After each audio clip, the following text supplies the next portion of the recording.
Everybody gets into trading for one reason: to make money. More specifically, to make a ton of money. Now, traders want to make money for different reasons, but I think at the end of the day, it is for freedom. Financial freedom, work freedom, whatever the freedom is, it is the freedom to do what you want with your life. And trading offers us an opportunity to achieve that with limitless potential, limitless earning capacity. The sky is the limit. Nobody is telling you, no boss is over your head saying you can only make so much. And so in today's video, we're going to discuss how we can use Forex to quit our job. It is something that I did over 3 years ago, but it took me 5 years to get there. I spent over $10,000 on Forex courses, and I lost a ton of money before I made a single dollar.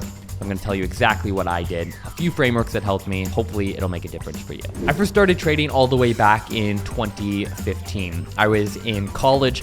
I walked into class, saw one of my buddies who I always sat down beside, and I saw he was looking at some charts. So I was kind of peeking out of the side of my eye. I'd heard of Forex before, but I asked him, what are you doing? He said, I'm trading Forex.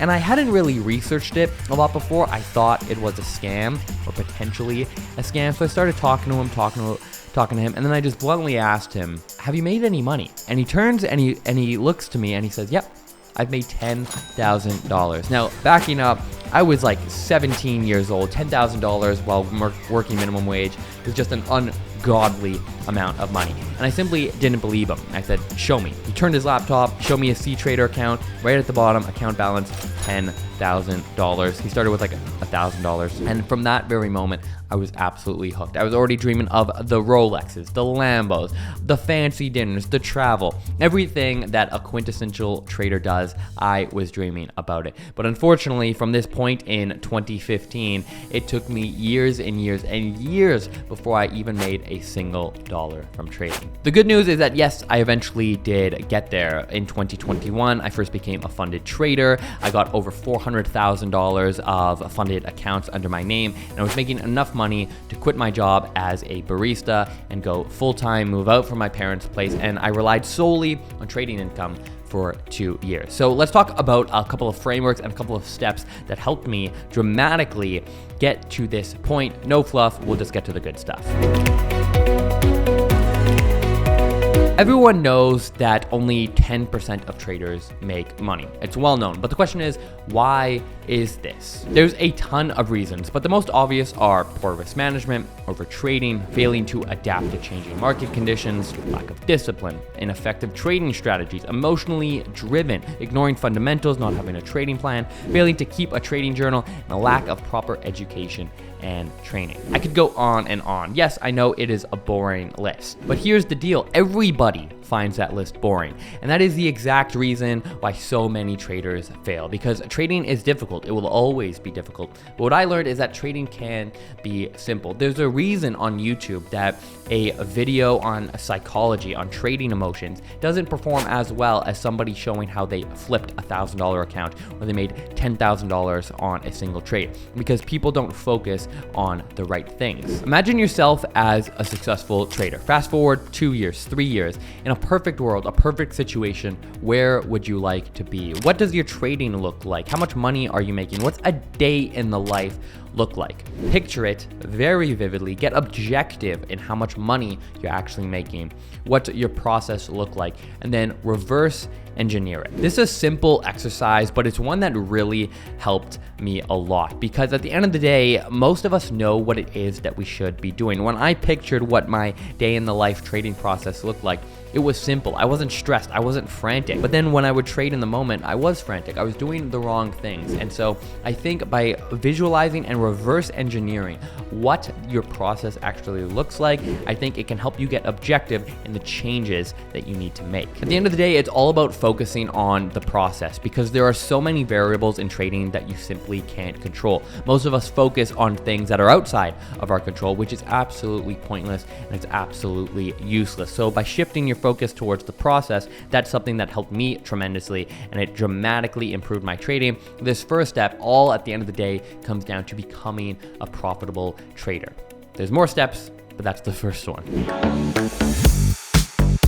When I decided to finally quit my job when I became funded, I was funded for over 2 years, living only off of trading, and it was great, but at the same time, it was absolutely horrible. Trading is so difficult, and by relying only on your trading income, you're going to be setting yourself up for failure, or at the bare minimum, you're going to be setting yourself up for a situation that is way more stressful than it needs to be. And so by the end of these 2 years, I learned that at the end of the day, you don't want to rely solely on your trading income. The market is so volatile. You can have a great week or a great month, but then next month, nothing could show up. No setup could fit your trading plan, or you could take some losses and then you don't have any money coming in to pay the bills. And that is where starting a business comes into play. You're trading to make money, and really trading doesn't take that much time. Good trading shouldn't take that much time. If you're spending 8 hours a day staring at the charts, you're doing something wrong. And so trading offers you an opportunity to have a lot of downtime. But rather than going to play FIFA or NHL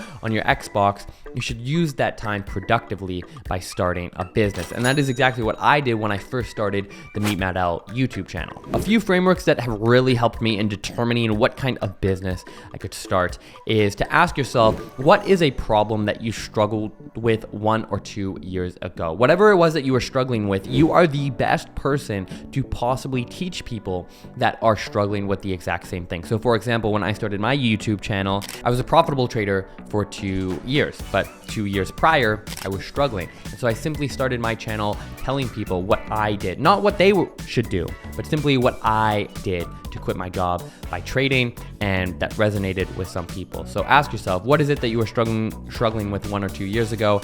And answering that question is something that you could potentially start a business within. Another framework that really helped me is to ask yourself, what is a business that is already operating and is already profitable, potentially a business that you already use, and how can you improve it? You don't need to reinvent the wheel. I think a lot of people try and think about how they can become the next Elon Musk, the next Steve Jobs, and it's a useless exercise that is going to do more harm than good. So ask yourself, what can you improve upon?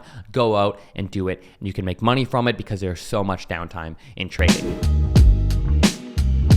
Okay, lastly, I want to get very, very specific with you guys in terms of numbers, because you need to know how much money you actually need to have coming in if you're going to quit your job. I'm not saying you should quit your job. For some of you, that might not even be your goal, but for those of you that are considering full-time trading, these are the exact numbers that I ran. At the time, 2-3 years ago, I was willing to live absolutely dirt broke in order to make this work. That meant I was not going out to any fancy dinners. I was eating cheap. I literally wasn't doing anything. Yes, it was COVID, so it was easier, but I wasn't spending any money. So some of you might be surprised with these numbers, but I'm telling you they're 100% accurate. I spend a little bit more money now, but again, these are the numbers that I was looking at. My rent at the time was $900. My electricity was $50. I was spending $250 a month on food. I put fun on the list because sometimes I guess things would come up even though it was COVID. So I put, $200. Transportation for me, I put $0. I moved to the city when I quit my job, left my parents' place. So I walked and biked everywhere. I didn't have any transportation costs. That was a complete game changer. And then I put miscellaneous because things do come up. Miscellaneous, I put $200. So total, every month I was spending $1,600. That was to live on my own. That was to pay my bills, to put food in my belly. $1,600, it's not that much money. Potentially where you live, it could be a ton of money. But I knew that I needed to have $1,600 coming in. And so then I, again, reversed engineered how much funding I actually needed to have. If I had a $100,000 funded account, I only needed to make 2% a month pay all of my bills. That is very, very achievable. If I had $200,000 in funded accounts, I needed to make 1% and all of my bills would be paid. And now you can start to see how it becomes so much more accessible by knowing how much money you're spending, how much funding you need, and what percentage return you need to generate every single month to pay those bills. I'm not saying you should quit your job. I 100% think after doing it for 2 years that you need to have alternative income on the side. It will make you a better trader. You'll have more money at the end of the day, and ultimately you'll just be living a better life. If you made it this far, I appreciate it. We appreciate it at Lark Funding. Let us know in the comment section down below if you have any questions, what you want to see next. We have lots of good stuff in the works. Until then, we'll see you in the next one. Peace.